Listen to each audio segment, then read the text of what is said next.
Her daughter-in-law laughed when she walked into court in thrift store shoes. Her son looked away. She didn't flinch, just placed her spreadsheets on the bench. Every grocery, every mortgage payment, every time they said she was just staying, documented. They said I was a guest, she said. I was a co-owner in their fallback plan. Then she walked out with the deed in her purse and no one to thank but herself. Wait, before we go any further, I got to ask, where are you watching from? Drop it in the comments and don't forget to subscribe. The laughter didn't wait for the food. It came quietly, like steam rising from a cup, warm, thin, and laced with judgment. Teresa hadn't even settled into her seat before Amanda leaned sideways, whispered something into Caleb's ear, and tilted her phone ever so slightly toward him. His lips twitched, suppressing a laugh. Then came the ripple, soft chuckles from the other end of the table, muffled behind water glasses and linen napkins. Teresa looked down at her shoes, deep brown loafers, leather scuffed at the toe, soles worn soft. Thrifted, yes, but polished and clean. She'd worn them through more than one winter and more than one disappointment. "Mom," Caleb said, grinning too wide, "you should treat yourself sometime." She met his eyes evenly, the same way she'd done when he was 8 and tried to lie about eating cookies before dinner. "I do," she said quietly. Amanda reached across the table, pouring more orange juice into a crystal flute that wasn't hers. "We just want you to feel good, you know? That's what brunch is about, feeling fresh." Teresa glanced around the oversized table. Every plate was pristine, stacked in layers, white on pearl, napkins folded into tulips, a tower of brioche French toast dripped with whipped cream in the center like a crown. It all looked like a catalog. She wondered if Amanda had staged it for content. She folded her hands in her lap, the leather strap of her purse pressing against her wrist, and said nothing. The waitress arrived with menus. No one looked at them. "We'll do the prefix," Amanda said sweetly, then smiled down the table. "Right, babe?" Caleb nodded. "And a bottle of Prosecco," Amanda added. "We're celebrating. Family's everything, right?" Teresa arched an eyebrow slightly. No one noticed. They were already back on their phones, scrolling, tapping, sliding into curated realities. Her hand slipped under the table, finding her phone. She opened her banking app in silence. The screen lit up. $1,200 household transfer, just like it had the first of every month for the past 4 years. Rent, utilities, groceries, her silent contribution to the home she technically still co-owned, though no one ever said that out loud. A toast clinked from above. "To new beginnings," Amanda chirped, raising her glass high. Teresa raised her water. The ice had already melted. The food arrived. Steam swirled upward like ribbon. Teresa's omelet sat untouched as Caleb and Amanda took selfies, both angling to catch the natural light spilling in from the windows. She watched Amanda tilt her head, smile with precision, then quickly glance at the screen to review the shot. "Let me try one with you, babe," Amanda said, pulling Caleb close. They posed again. Teresa caught the flash of the camera's reflection in the spoon beside her plate. She wasn't in the frame, not even close. She looked away, out the window where bare branches waved like bony fingers. In her mind, she saw every grocery bag she'd carried in from the car, every checkbook line item she'd recorded, every packed lunch she'd prepped for her grandkids while Amanda slept in after late-night content planning. "Can you pass the syrup, Mom?" Amanda asked absently. Teresa handed it over, her movements precise and smooth. Amanda didn't say thank you. The brunch continued. Bright laughter, bubbling glasses, the occasional squeal from Amanda when her Instagram story got a new comment. Teresa chewed slowly, the edges of her mouth tinged with something like amusement. They didn't ask her how she was. They hadn't noticed when she cut her hair last month. They didn't even ask where she got the money to treat herself, if she ever wanted to. She glanced at her shoes again, still worn, still quiet. The waitress dropped off the check, and Amanda slid it toward Caleb without glancing at it. Teresa watched him take it, hesitate, then glance at her briefly, like maybe he'd ask her to cover her share. He didn't. As they stood to leave, Amanda took one more photo of the empty table, captioning it, "Grateful for mornings like this." No tags, no mention. In the parking lot, as the others chatted near their cars, Teresa sat quietly in the back seat of Caleb's SUV, her phone still in her palm. She tapped once. The banking app reopened. Her deposit sat there, clean, steady, unthanked.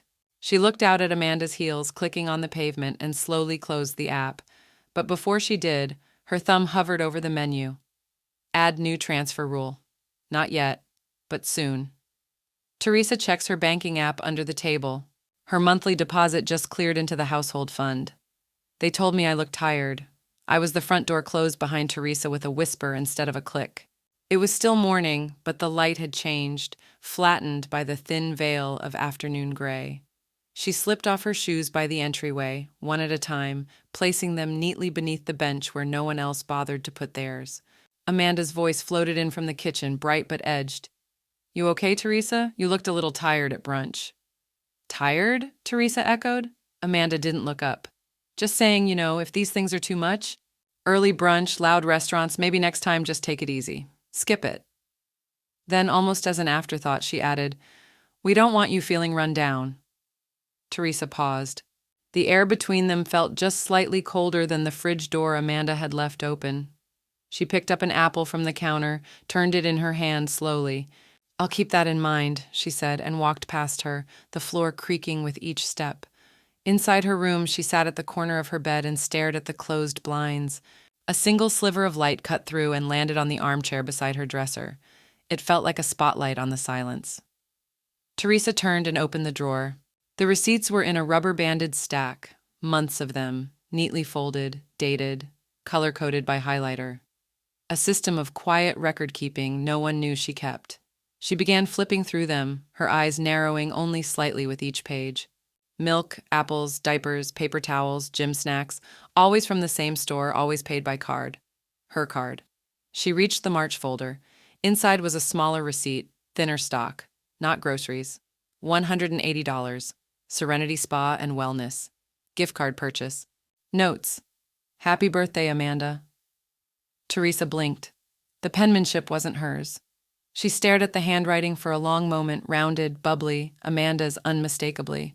Teresa leaned back in the chair and exhaled slowly through her nose, as if trying to cool something that had just begun to boil. Then she stood, crossed the room, and opened her closet. In a shoebox labeled Utilities, she retrieved a paperclip of bank statements. She flipped to March, eyes tracing the charge. There it was, her account, her money, and Amanda's spa day. From the hallway came the buzz of Amanda's phone, followed by a laugh. Teresa glanced at her own phone and opened the family group chat. A new message had just come through from Amanda. "Excited for Jenna's wedding next month. Can't wait for all of us to go." But when Teresa opened the RSVP list linked in the message, she noticed something missing. Her name. Her address had been used for the invitation to arrive, but she hadn't been included in the guest count. She refreshed the screen once, twice, still nothing. She clicked the group message again. Beneath Amanda's cheerful post, someone had replied, "Got your +1 yet?" Amanda answered immediately, "Working on it." Teresa stared at the blinking cursor, then pressed the side button and locked her screen. She walked to her dresser, picked up the spa receipt again, and clipped it to a fresh page in her notebook. At the top, she wrote in slow, clear letters, "Unauthorized expenses, household account." Her hand paused as she capped the pen. She could hear Amanda laughing with someone on speaker in the kitchen now, the way someone laughs when they believe they're admired. "She's exhausted all the time," Amanda was saying. "If she wants to stay home, honestly, that's fine." Teresa returned the notebook to the drawer, stood, and smoothed her shirt. The house didn't feel like home anymore, but the ledger she'd started, that felt like truth. Finds a purchase she didn't make, a spa gift card labeled Amanda. They told people I was staying with them. I paid half the mortgage. The house sounded different when no one thought you were listening. Teresa had just finished watering the ferns by the window when Amanda's voice, bright and rehearsed, floated down the hallway. It came from the kitchen, edged with the syrupy politeness she reserved for phone calls and Instagram videos. "Oh, we've had her with us for a while now," Amanda said. "It's been, an adjustment." There was a short pause. Whoever was on the other end must have said something, and then Amanda added with a sympathetic sigh, "Well, we didn't want to put her in assisted living. This way she still feels included." The words hit like a glass, slowly tipping off a counter. No crash, just inevitability. Teresa didn't step into the kitchen. She moved like breath, quiet and invisible, toward the foyer instead. Her eyes flicked to the framed family photo on the console table. Caleb, Amanda, the kids, herself in the back row, just off center, the frame's edge brushing her shoulder. She looked beyond it to the front door, more specifically to the black file box on the shelf beside it, the one Amanda had always referred to as Caleb's stuff. Teresa reached up and opened it. The lid creaked. Inside were packets of paper, mortgage updates, utility statements, school fee letters. She leafed through them until she found what she suspected would be missing. Her name. Nowhere. Not on the printouts, not on the filing labels, not even scribbled in pen. Amanda's voice piped up again, now laughing. She's sweet, really, but it's like having an antique that talks. Teresa closed the box. She turned from the door and headed for the stairs, each step deliberate, as though the creak of wood beneath her feet deserved respect. In her room, the one they called the guest suite, though it had once been built with her in mind, she opened her closet and reached for the black accordion folder on the top shelf. It was older than Amanda, worn at the edges but still sturdy. She placed it on the desk, sat down, and opened the clips inside. The co-ownership agreement from 2011, not a printout, the original, signed in blue ink, notarized, witnessed. Her name, Teresa M. Vasquez, written in perfect cursive next to Caleb's. It wasn't charity, it wasn't pity, it was investment. Back when Caleb had called her in tears saying the bank wouldn't approve the loan on his income alone. Back when Amanda had said, "We'd be so lucky to have you live with us someday." Back when things were promises, not performances. She flipped to the amendment Caleb had added in 2014, refinancing terms. Her contribution listed clearly, monthly automatic from her retirement account, $1,100 per month, every month for nearly 9 years. She closed her eyes for a moment and let the truth land with its full weight. They had told people she was staying with them, as if she had wandered in one day and asked for shelter, as if she didn't fund the electricity that lit Amanda's food photography, as if she didn't pay for half the couch Amanda curled up on for her sponsored skincare tutorials, as if she were lucky to be tolerated. She opened her phone, searched her banking app, scrolled to the transfer history. May, April, March, February. Her deposits, steady and loyal like herself. Down the hallway, a door slammed, and one of the kids shouted something about snacks.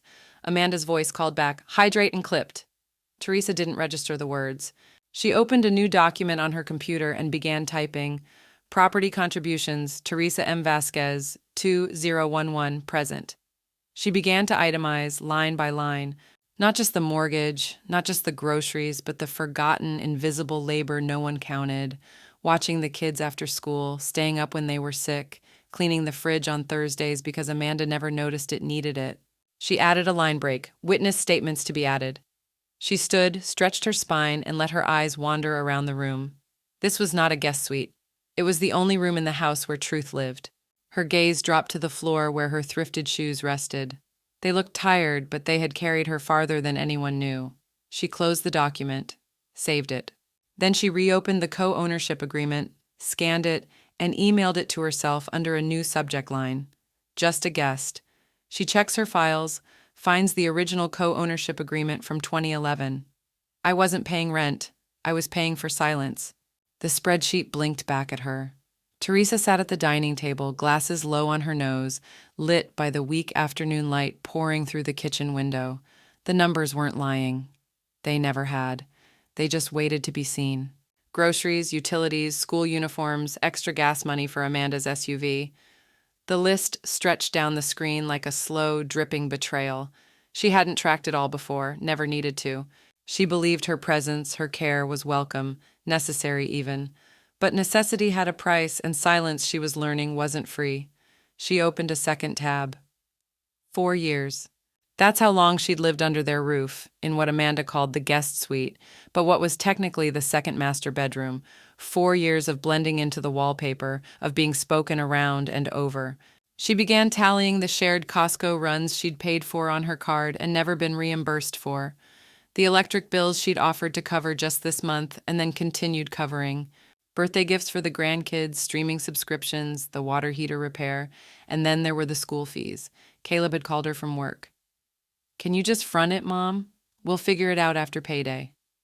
They never did. The final number, $38,274, sat at the bottom of the spreadsheet like a quiet scream. No contracts, no form rent. Just one assumption after another, layered so thick that even she had stopped questioning it. She pushed back from the table and stood, her knees stiff. Her fingers found the envelope where she'd tucked this month's pension deposit receipt. She had always considered it family money. Now, for the first time, she reconsidered. Amanda walked in just then, heels clicking on the tile, phone tucked between her shoulder and cheek. "No, she's not here right now. Probably at the market or something," Amanda said to whoever was on the line. Then she smiled, breezing past Teresa like she was a shadow on the wall. Teresa didn't speak. She walked quietly past Amanda, down the hallway, into her room, closed the door. She pulled out a shoebox from the closet, an actual one, not metaphorical. Inside were bank statements, check stubs, and a few handwritten IOUs from Caleb over the years. "Thanks, Mom," one read in rushed handwriting. "Promise I'll pay you back once the tax refund comes." She sat cross-legged on the bed and sorted them into stacks. After a while, her hand moved to her purse.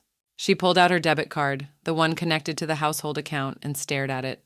It was 4:12 p.m. She had enough time before the bank closed. At the teller window, the young man greeted her politely. She filled out a slip and slid it across the counter. "I'd like to withdraw $1,000 in cash, please," she said, "and open a new checking account just under my name." He nodded. "Absolutely. Any specific reason for the new account?" She smiled gently. "Just time to keep things separate."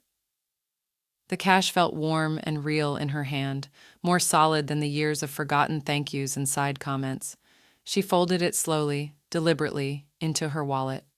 Back home, Amanda's SUV was gone. The house was quiet. Teresa sat at the kitchen table again, this time with a manila folder. She labeled it in tidy handwriting, "Private Finances." She slid the new account paperwork inside. Then she pulled out the household debit card and placed it neatly next to the binder holding the monthly bills. A silent offering, a final one. Her phone buzzed. A message from Caleb. "Hey, Mom, Amanda wants to know if you can cover groceries this week. Again, we're tight." Teresa didn't reply. Instead, she opened her banking app, linked the new account, and tapped out a small transfer for herself. She withdraws $1,000 in cash and opens a private account under her own name. They mocked the shoes. They didn't know where they'd been. The bell above the thrift store door jingled softly, a quiet sound lost in the hum of a box fan near the back and the whir of an old receipt printer. Teresa stepped in slowly, her old shoes squeaking faintly on the worn linoleum. She glanced once toward the small shoe rack in the corner. Same shelf, same price tags. The pair was still there, black leather, sturdy, a bit dated in shape maybe, but supportive, reliable. They matched the ones she wore to brunch last weekend, the ones Amanda's voice had barely disguised when she whispered to Caleb, "She still wears those? Should we start a GoFundMe?" Teresa had smiled then too, just like now. She picked up the second pair and turned them over in her hands. The sole was clean, barely worn. Someone had donated them without much use. She traced her finger along the stitching near the heel, like a seamstress testing thread. Then, without hesitation, she walked to the counter. "Back again," the cashier said friendly. "Good find?" "Perfect find," Teresa replied. "There for somewhere important." By 11:45 a.m., she was walking through the rotating glass doors of a downtown building. The contrast was cinematic. The fluorescent lights of the thrift store were replaced by marble floors and brushed brass elevators. Her shoes clicked in the hallway, not loud but deliberate. Her shoulders were pulled back, her steps had intention. The receptionist in the law office lobby looked up from her monitor. "Hi there. Do you have an appointment?" "Yes," Teresa said. "Teresa Montrose, 10 minutes early. Mr. Lanning will be right with you. Help yourself to coffee if you like." She didn't want coffee. She wanted a chair and silence and certainty. She sat and opened her tote bag slowly, removing a file folder. Inside was a carefully curated set of documents, her pension statements, the co-ownership deed from 2011, and 4 years' worth of receipts printed from her personal budget spreadsheet. At the top of the folder was a photo, one Amanda had posted with Teresa cropped out, and beside it the original version, which Teresa had taken herself with the timer set and the tripod balanced on a stack of books. The door opened. A man in his 40s with graying temples stepped forward. "Miss Montrose, I'm Mark Lanning." She shook his hand. His grip was firm but not patronizing. He gestured to his office. Inside, she laid the folder on the table like she was dealing cards in a quiet game of war. "I need clarity," she began, "about where I stand and what they owe." Lanning flipped through the pages, nodding slowly. His expression shifted from neutral to focused to impressed. "This is extremely well documented," he said. "You're still legally listed on the title?" "Yes," Teresa said, "and I've contributed financially to the household for years." "And none of this was formally agreed upon?" No, because I was family. He looked up at her then. And now? She folded her hands. Now I'm a line item. A budgetary ghost. Lanning sat back. You've done more groundwork than most of my clients. You have documentation of contribution, partial ownership, misappropriation of funds. This isn't petty, it's provable. He paused, tapping the photo of the backyard patio, the one Amanda had told Instagram was a labor of love and which Teresa had quietly funded through a Lowe's purchase on her debit card. You're entitled to at least half, he said finally. Then he leaned in, lowering his voice. Possibly more, especially if we establish misuse or codependence, especially with your name still on the deed. Teresa didn't smile. She inhaled once, slowly, then nodded. I'd like to move forward, she said. Lanning reached for his legal pad. Then let's begin with the timeline. She slipped off her shoes beneath the table, flexing her toes. The same thrift store shoes that carried her through brunch, through mockery, through quiet humiliation, and now here into a room with leverage and law. She didn't look down at them. She didn't have to anymore. Lawyer leans in. You're entitled to at least half, possibly more. They posted about generosity. I posted a budget. The photo was artfully staged. Amanda in the backyard with a steaming mug, fairy lights twinkling behind her, the soft blur of golden hour sunlight making everything glow. The caption read, "So grateful to create a peaceful home and support our family through hard times. Some of us give without needing credit, some blessed with dawn, grace over grudges." It hit the family group chat with the usual flutter of hearts and thumbs-up reactions. Teresa read it once, then again. The words didn't sting. They pulsed, quiet and slow, like a bruise forming beneath the skin. She was sitting at the kitchen table when the message came through, the same kitchen Amanda had once described as a fixer-upper. We're pouring love into. Teresa's coffee sat cold beside her. She hadn't taken a sip. Instead, she opened her laptop. The spreadsheet was already open, color-coded, clean. One tab for utilities, one for grocery transfers, one for gifts that weren't reimbursed. She found the electric bill from last month. $278.46, paid in full from her account. She took a screenshot. No caption, no commentary. Then she opened her own Facebook page, mostly inactive, a scattering of family photos and holiday greetings over the years. She posted the image with nothing but a quiet title, Monthly Contributions. She didn't tag anyone, didn't name names. She just let the number sit there, silent and visible. Less than 10 minutes passed. Ping. Her phone lit up with a message from her son, Caleb. "Mom, what's going on with you lately?" She stared at the screen for a long moment, her finger hovering above the reply bubble, but she didn't type anything. Not yet. Instead, she scrolled back through the group chat history. Last week's post, Amanda showing off the new patio furniture set, the caption, "All from savings and sacrifice, worth it for our family." Teresa remembered the Lowe's transaction, $420 on her card. The cushions were still stiff when she'd sat on them the week before. That, a family photo from the zoo, Amanda holding the kids, Caleb behind her, Teresa cropped at the edge, only one sleeve of her blouse barely in frame. She returned to her spreadsheet, adjusted a few column totals, and added a new row. Emotional labor, undocumented but logged. A part of her expected a flood of messages after her post, demands, defensiveness, but instead nothing.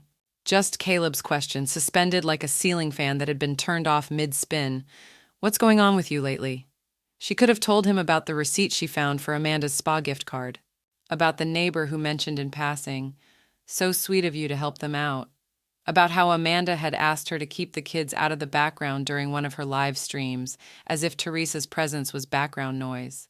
But she didn't explain any of it. Instead, she opened the group chat. Amanda had just posted again, this time a reposted meme. "Some people will never understand how much you do for them until you stop." Teresa let out the softest sound, half scoff, half breath, and typed only 4 words. "Agreed. Stopping begins now." She hit send. Silence followed. In the corner of the screen, she watched the little icons flicker, seen by Amanda, then seen by Caleb. But still no reply. She stood up from the table, picked up her cold coffee, dumped it. The kitchen was quiet again, but now it felt like her silence wasn't an absence. It was a presence, a shift, a reckoning. And just as she set the empty cup in the sink, her phone buzzed again. "Caleb, seriously, what's going on with you?" She didn't answer. Not yet. Her son texts again. "What's going on with you lately?" Silence became its own kind of documentation. The house had a new kind of quiet. not peaceful, calculated. Teresa stopped volunteering details. She moved like a shadow through the kitchen in the mornings, her footsteps muffled by the worn soles of her thrifted slippers. She answered only when spoken to. Her voice remained soft, measured, but her ears were sharper than ever. That Saturday, Amanda's friend Brittany came over, loud and unfiltered as usual. Teresa heard them laughing in the living room, clinking glasses, while she stood just around the corner folding laundry. The towels were still warm from the dryer, the scent of lavender softener blooming in the air as she quietly pressed the record button on her phone, screen face down on the counter beside her. "I mean, Caleb's too nice," Brittany said between bites of something crunchy.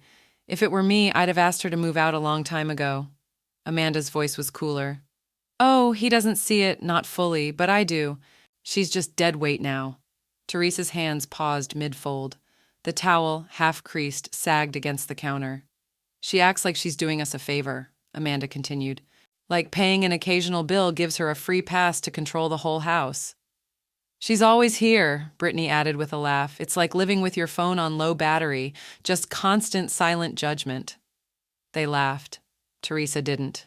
She gently finished folding the towel, pressed stop, slipped her phone into her pocket. That night, as the house settled into its routine hum, TV murmuring from the living room, the upstairs shower running, dishes clinking, Teresa sat in her room with a lamp on low and earbuds in. She listened to the recording again, her fingers hovering over her laptop keys. Then she opened her email, created a new draft with a blank subject line, and typed, "Subject, for legal use only. Attachment, 07_audio_laundry room _11:14 a.m. _ 11:18 a.m. Amanda speaking. Witness present, Brittany. She sent it to herself. The next morning she cooked breakfast for the kids without being asked. French toast, just the way they liked it. Golden cinnamon sweet, cut diagonally. Amanda passed through the kitchen, barely making eye contact. "Thanks," she muttered. Teresa smiled. "Of course." Amanda didn't notice the phone propped up beside the coffee pot, quietly recording. Later that week, Caleb asked if she'd remembered to pick up milk. "I did," Teresa said. "And the cereal and the bread and the detergent." He glanced up, maybe sensing something beneath her tone, but said only, "Thanks, Mom." That night, Teresa opened her spreadsheet again. A new tab. Voice logs. She added a line for each date, each file name. Then she opened her calendar and highlighted the upcoming court date in soft yellow. Not because she had decided anything, not yet, but because Amanda's voice kept echoing in her ears, dead weight now, like a door closing, slowly, firmly, on years of patience. It wasn't just what they said anymore, it was what they didn't say. No thank you, no acknowledgement. No questions about how Teresa was feeling or managing her health, which had quietly begun to decline from stress and overwork. No recognition of the invisible infrastructure she provided every day. Quiet pickups from school, the calendar reminders on the fridge, the weekly budget resets. Teresa wasn't angry. She was aware.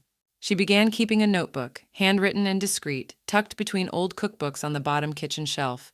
In it, conversations, dates, receipts. She gave it a name, the record that wasn't asked for. At night, she moved through the house like she always had, quiet, invisible. But now each silence held weight. Each step was documented. Each bruise of neglect noted in pen, not just in memory. And one Tuesday afternoon, after Amanda spent 30 minutes on the phone ranting about entitled people who think they deserve space just because they're old, Teresa saved the audio file, attached it to a new email, and hit send. Subject line, "For legal use only, living room rant." She sipped her tea, not blinking when the message whooshed off her screen because now even silence had evidence. Teresa emails herself the audio. Subject line, "For legal use only." "I packed one bag, left the rest behind, including guilt." The house was quiet the morning Teresa left. Too quiet. She had chosen a Monday. Everyone would be gone. Caleb at work, Amanda likely at brunch with friends, pretending she didn't live in a house built on someone else's labor. The kids at school. No goodbyes, no theatrics, just timing. She stood in her room, the one they called the guest suite, despite her paying half the mortgage. The air held a faint trace of lemon cleaner, and the bed was already made, sheets tucked tight, the way her mother taught her. On the dresser sat a single piece of paper folded neatly in thirds. No emotion in the writing, just clarity. Not staying, not funding. She had rehearsed that line in her head for weeks, rewriting it in sharper versions, ones filled with hurt, ones dripping with sarcasm. but in the end, all she needed was the truth. She didn't pack much. A black leather tote held a week's worth of clothes, her medications, a carefully zip-tied folder of legal documents, and the thrifted shoes they'd laughed at. She left behind the other pair in the closet, the newer ones intact, unworn, still holding the price tag. Let them stare at those later and wonder. The hardest part wasn't deciding to leave. It was leaving quietly. She took one last look around the room, the calendar still pinned with reminders for the kids' appointments, the emergency list taped inside the pantry door in her handwriting, the drawers filled with small things she'd bought just to help, a first aid kit, extra pencils, toilet paper, all the little things she was never thanked for. She stepped outside without a sound. A breeze carried the scent of jasmine from the bush Amanda had asked her to plant the previous spring. She didn't bother locking the door. It wasn't hers to secure anymore. The rental was 8 blocks away. Close enough to walk if she wanted, far enough to feel the distance she had earned. A small furnished unit above a retired couple's garage, white curtains in the window, and a kitchenette no one else would touch. Perfect. The key was waiting in a lockbox, just as the landlord had promised. He was kind on the phone, called her Miss Teresa, and said the lease paperwork would be in the mailbox, paid in full, first and last month. No one would co-sign. No one could override it. She sat on the edge of the new bed, softer than she was used to, and looked around at her fresh start. Neutral walls, empty counters, peace. It wasn't the kind of place she ever thought she'd call home, but at least it was hers. Her phone buzzed. A text. "Amanda, is this a joke?" Teresa stared at the screen for a moment, then set the phone face down on the table. She poured herself a glass of water from the little fridge, noting the hum of the appliance, no one demanding she turn it off because it was too loud. She took a sip, cool and clean, sat by the window, let the silence hold her. Later, she'd respond. Maybe, or maybe she wouldn't, because for once silence didn't mean defeat. It meant distance, boundaries, power. Down the hall, her bag rested near the closet, still zipped, still simple. She hadn't unpacked yet, not because she didn't plan to stay, but because she wanted to savor this moment.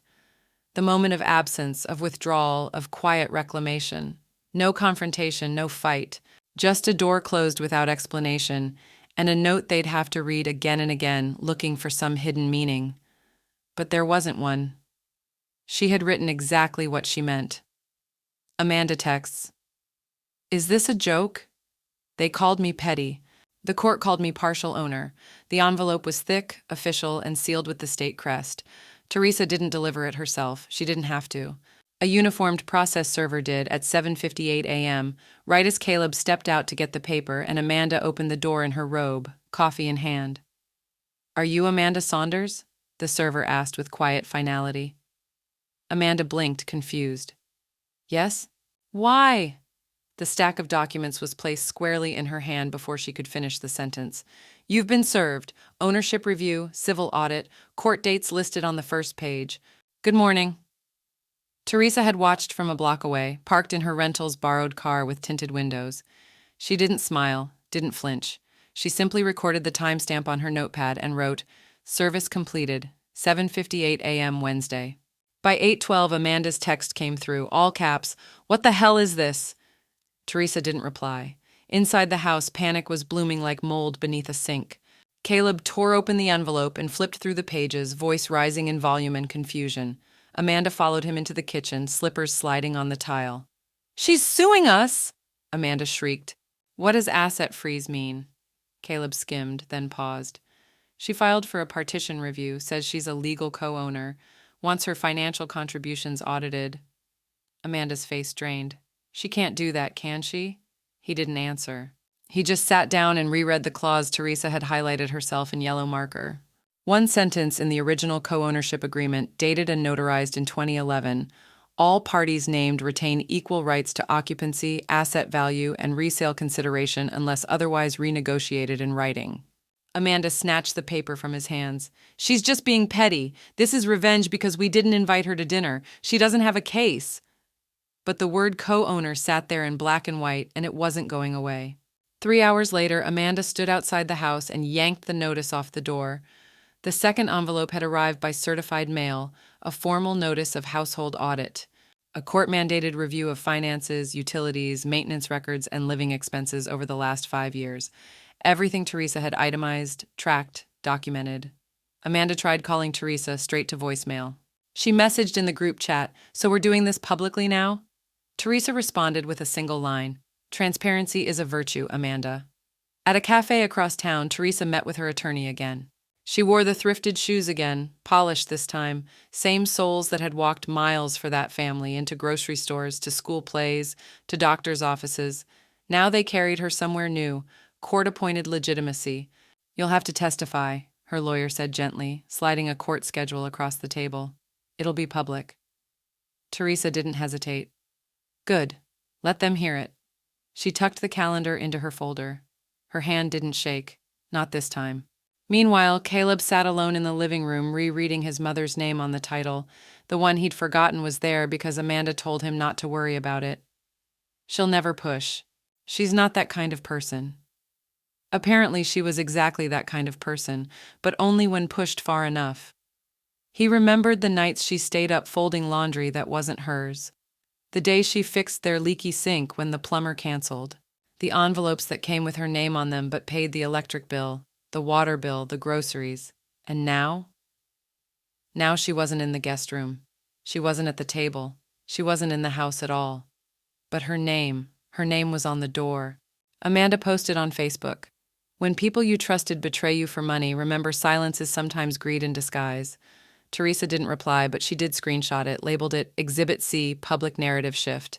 She printed it and filed it in a folder titled Narratives and Reactions. That evening, the official court summons went live on the county website. Civil case number 582B, Saunders v. Saunders. Hearing date scheduled for next month. Public access allowed. The court date is scheduled in public. They called it freeloading. I brought spreadsheets. The courtroom was cooler than Teresa expected. Not frigid, just clinical, like the kind of air that doesn't ask you how you feel, just registers that you're present. She walked to the witness stand, slowly but without hesitation. Her purse tucked neatly beneath one arm, her folder balanced atop it. She wore navy, pressed, nothing flashy. The shoes, still thrifted, had been shined with care, but it wasn't her outfit that pulled attention. It was the thick burgundy 3-ring binder she laid on the wooden rail with the precision of someone placing a crown on velvet. "Ma'am," the judge said, glancing down at the form. "You're here to provide documentation of financial contributions, correct?" "Yes, Your Honor," Teresa replied. Her voice was calm, level. "Everything is tabbed, dated, and annotated."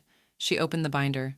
A ripple of paper echoed in the room like a turning tide, pages glinting with highlighted totals, sections labeled utilities, groceries, school expenses, mortgage transfers.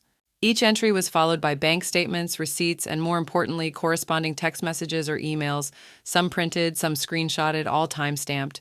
Amanda's lawyer stood, trying to object. "Your Honor, these aren't—" The judge raised a palm. "Let's see what she has." He took the binder. Teresa stepped back. She didn't sit. She just folded her hands and waited. The room fell into an uneasy hush. Amanda sat with her arms crossed so tight they disappeared into her sides. Caleb stared down at the table, unmoving. The judge flipped through the binder slowly, page by page, eyebrows lifting ever so slightly every 10 lines or so. "Miss Saunders," he finally said, glancing at Amanda, "do you dispute the financial contributions listed here?" Amanda opened her mouth, closed it, turned to her lawyer. "We were grateful," her attorney managed weakly. "But many of these were voluntary." Teresa didn't turn toward them. She simply spoke into the stillness. "Voluntary is when I offer. Assumed is when I'm never asked. Expected is when no one thanks me. Documented, that's when I stop hoping for any of the above." The judge didn't smile, but he did nod. "Miss Saunders," he said again, softer now. "Do you have any documented acknowledgement of these transfers?"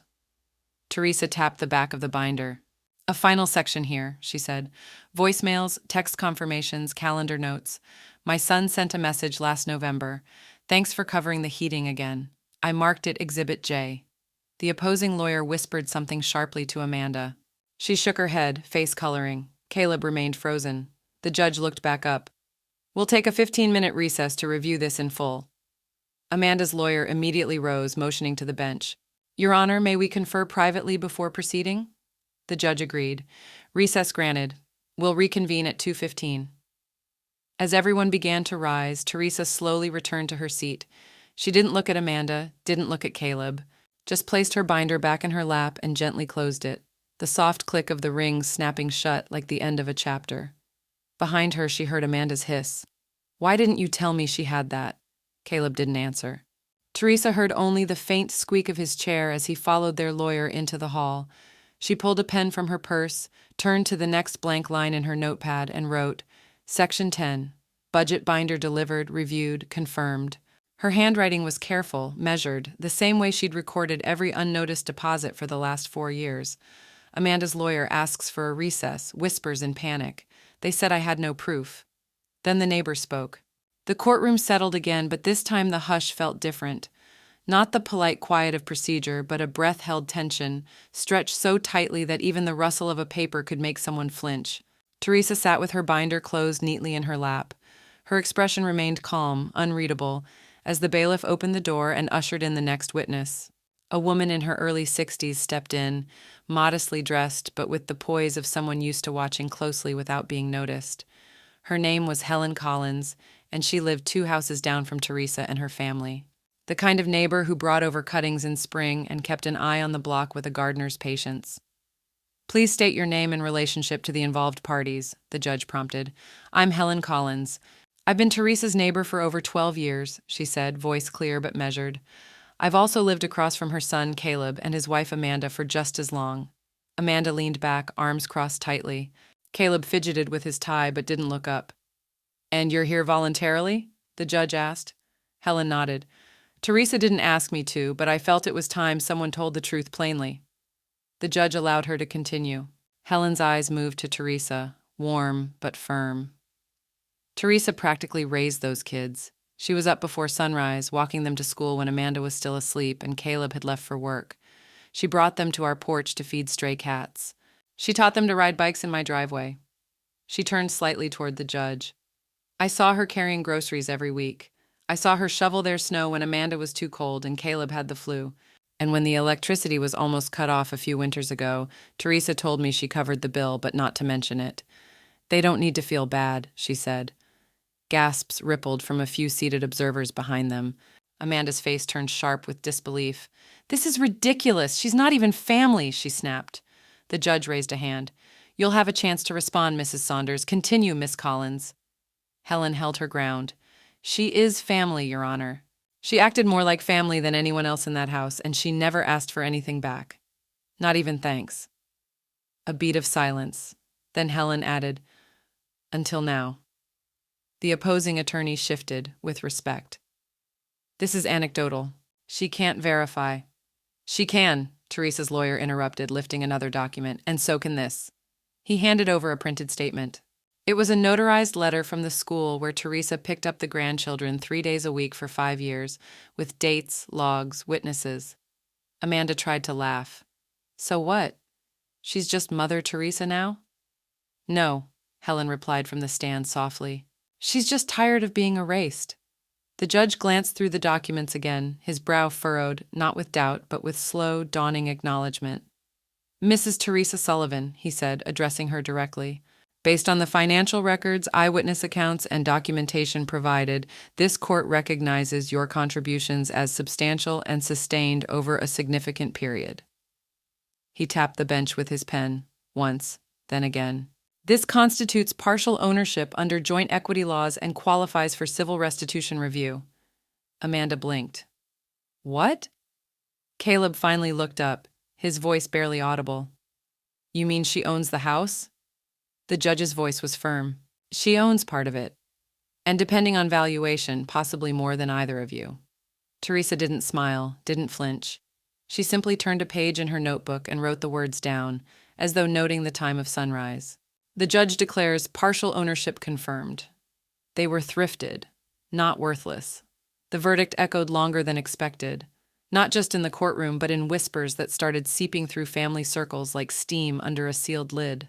By the next morning, Teresa's name had entered conversations it had never been welcomed in before, not as background, not as burden, as force. The first call came from her cousin Elaine. Not one of those performative cousins who sent birthday texts but skipped funerals. Elaine was the one who remembered, who held the umbrella when Grandma died at the cemetery. She wasn't sentimental, but she was just... They never deserved you, Elaine said flatly over the phone. We all saw it. No one said anything. I'm sorry. Teresa didn't respond immediately. She ran her fingers slowly along the stitching of a worn gray loafer resting by the door. Her shoes. The ones they'd laughed at, the ones that carried her into court quiet and steady while they wore noise like jewelry. I didn't need them to deserve me, Teresa replied at last, voice even. I just needed them to understand I wasn't invisible. That afternoon, Teresa drove to a community donation center across town. She took the back streets, not to avoid attention, but to remember every block. The grocery store she'd covered receipts from, the preschool drop-off lane where Amanda had once forgotten a field trip form, and Teresa had raced across town with it, clutching it like a life raft. The donation bin stood tall and faded, its paint peeling like old regret.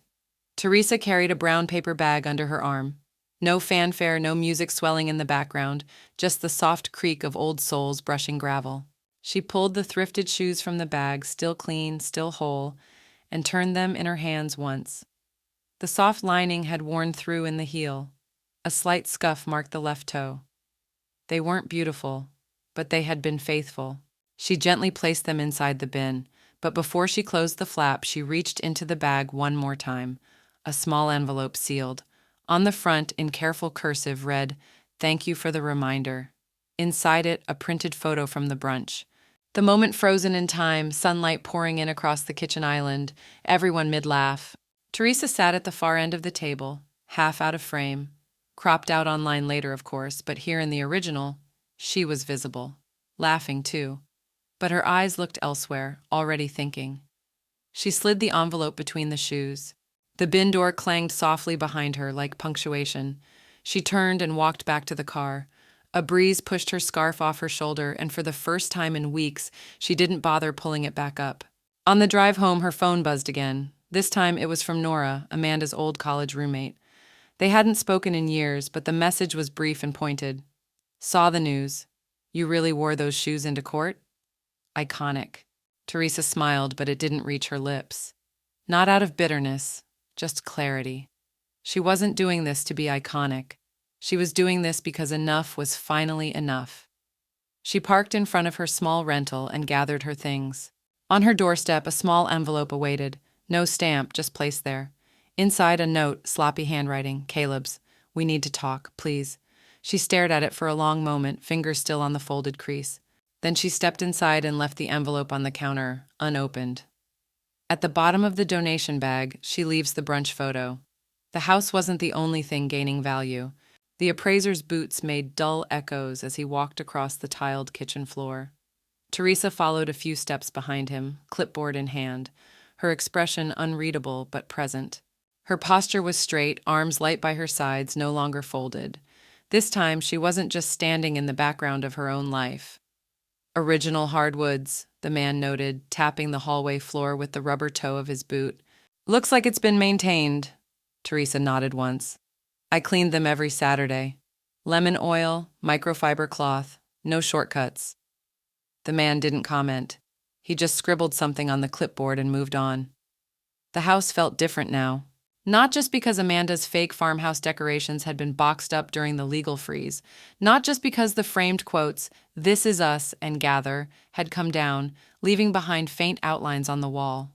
It felt different because for the first time in over a decade, Teresa wasn't being tolerated. She was being counted. He moved through the dining room, snapped a photo, then paused near the window. Solid light, spacious layout. With the market right now, this will appraise high, especially with co-ownership settled. Teresa didn't say anything. She just followed quietly. He left her with a firm handshake and a final line. Expect the paperwork by Friday. That Friday arrived with the weight of a decade attached. Teresa opened the envelope alone in her rental, her tea cooling beside her, untouched. The official seal broke cleanly, no hesitation. Inside, the new appraised value stared up at her like a challenge, 6 figures higher than last year. Attached was the offer. She could request her share in a buyout, a clean cut, a check. Or the second option, transfer of full ownership. Take the house, take everything attached to it. The taxes, the title, the kitchen where Amanda once told her, "Try not to make a mess while I prep for the party." Teresa exhaled slowly, placed the papers down. She stared at her reflection in the rental's small kitchen window. She didn't look like a woman chasing revenge. She looked like a woman walking herself home. 3 days later, she signed the document. Her lawyer, a younger woman with sharp eyes and a sharper voice, called to confirm. "You're sure?" she asked. "It's more responsibility. It won't feel like a win every day." Teresa only said, "It's not about winning. It's about restoring what was mine." The transfer was processed in less than a week. On a quiet Monday morning, Teresa arrived at the house again. Not as a guest, not as an invisible wallet, not as mom just staying with us for now. As the owner. The door clicked beneath her key, familiar, solid. Amanda's voice rang from the living room. "Why are you here?" Caleb was there too, slouched on the couch, face tired, distant. He started to say something, maybe an apology, maybe an excuse, but Teresa held up the papers. 30 days, she said. "You have 30 days to vacate." Amanda's mouth opened, then shut. She blinked at the page like it might dissolve if she stared hard enough. "You're evicting your own family?" "No," Teresa replied. "You did, when you stopped treating me like one." Caleb looked at her then, really looked. His expression wasn't anger. It was something more uncomfortable, recognition. They said nothing more. Teresa turned and walked toward the kitchen. Each step echoed, but this time it was her house, her echoes. Amanda and Caleb have 30 days to vacate. They laughed at the shoes, but I kept the title. The key turned easily this time. No hesitation, no sense of needing permission. Teresa stepped into the house with both feet planted and the morning sun catching her silver-streaked hair. The hallway smelled faintly of old lavender cleaner and something dustier underneath, the memory of other people's routines, now cleared away. The silence was full-bodied. It didn't echo anymore. It settled. Gone were Amanda's curated throw pillows and faux rustic signs. The Live Laugh Love plaque that once hung above the fireplace had left a lighter square behind, like a ghost of someone who'd never meant those words in the first place. Teresa exhaled through her nose and smiled faintly. The house looked better already. She carried in one box, just one. It held practical things, her planner, a ceramic mug from her first office job, a tape roll, and a brand new spiral-bound notebook with clean, unmarked pages. The cover read in soft gold embossing, "Budget, just me." She set it gently on the kitchen table, the one she had paid half for but never once been thanked for. With slow hands, she wiped down the counters. The motion was familiar, muscle memory, but this time it was hers. She wasn't preparing someone else's home anymore, she was reclaiming her own. The fridge door opened with a soft suction pop, empty except for a half-used bottle of almond milk and a shelf sticky with something amber and unwashed. Teresa frowned, then shrugged. She pulled on gloves and began scrubbing. The hum of the sponge, the squeak of her shoes, no longer the thrifted ones, on the tile. A faint breeze moved through the open window, carrying the scent of rain-damp soil from the garden beds outside. Everything had a new tone now. Even the wind sounded different when it didn't belong to anyone else. In the dining room, a small stack of mail sat on the windowsill, left behind, unopened, mostly junk. But among it, tucked inside a folded napkin, was something weightier. Teresa's eyes narrowed as she peeled back the paper. Inside was a sealed envelope, yellowed at the edges, addressed in her late husband's blocky, familiar handwriting. Her heart stuttered. She hadn't seen his script in over 6 years. She sank into the nearest chair, breaking the clean stillness of the room. The air felt thick now, heavy with memory. Her hands trembled slightly as she opened it. Inside, a single page, hand-torn from a lined notepad, written in ballpoint blue. "Protect what you build. They won't always understand what you gave, but build anyway." No greeting, no goodbye, just those lines, like he knew the day would come when she'd need them. Teresa sat for a long time with the note resting against her palm. She didn't cry, not yet. The tears would come later, maybe when the house was fully hers, in feeling, not just in paper. She walked it over to the kitchen and slid it between the first pages of her new notebook. A reminder, a foundation. That night, she made herself a simple dinner, pan-seared chicken and green beans, and ate at the kitchen island. No one scrolled through their phone across from her. No one left dishes for her to clean. The silence, this time, was not absence. It was ownership. Teresa climbed the stairs, touching the banister she used to polish for guests who never thanked her. In her old room, it was still messy. Amanda and Caleb hadn't fully cleared it. On the dresser was a forgotten photo frame, face down. She turned it over. An old birthday party, Teresa laughing behind the grill. She set it upright. As she turned to leave, she spotted a folded note wedged under the dresser. Amanda's handwriting. They watched me walk into court in thrift store shoes. They didn't see me walk out with keys. Later, Teresa knelt in the garden, planting lavender by the porch. The soil was soft. For years, everything in that house had been hard, except the dirt.